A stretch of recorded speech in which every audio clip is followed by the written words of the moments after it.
नमस्कार सांग मैंने आउ गोटे नुआ ब्लॉग को आपण मानक स्वागत। आज मु गोटे छोट स्मृति शेयर करने चाहूँगी मो बुढ़ीमा विषय। आम घरे मो बुढ़ीमा बेसी कथा कहेनी से किंतु ता हाथर रांधणा सब किछि कहि दिए। मो बुढ़ीमार सबुठु पसंद थिला पोईथड़ भजा। शीत दिने नवेम्बर डिसेम्बर मास थाए सखाळे उठी से पलाए आम बाड़ी को। दिने से सखाळे पोईथड़ काटुथिला, मु सेठी पाखरे छिड़ा हेई देखुथिली। मु कहिली माँ को, माँ जल्दी जल्दी काट। से कहिला जल्दी जल्दी रे कोनोसी काम हुएनी। तापरे से पोईथड़ को छोट छोट पीस करके काटी निए। आउ हाँ, से आलू पकेया पाई भी जम्मा भूलेनी काहेकि ना आलू थिला मोर सबुठु फेवरेट। सेते बेले घरे घरे माटी चुला थिला, एबे घरे घरे गैस हे गलानी। कढ़ेई बसेई से टिके तेल देउथिला, सेथिरे दुईटा सुखिला लंका, अल्प जीरा आउ अल्प पियाज दउथिला। जीरा फुटिले सारा घर महकुथिला। पोईथड़ को से काटी धोई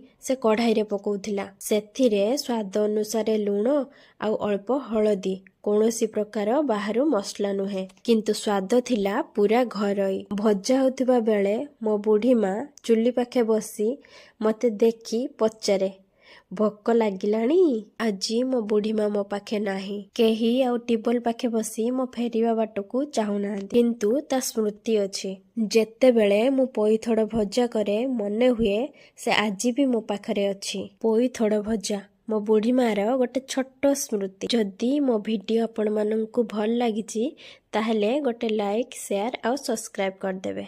जय जगन्नाथ।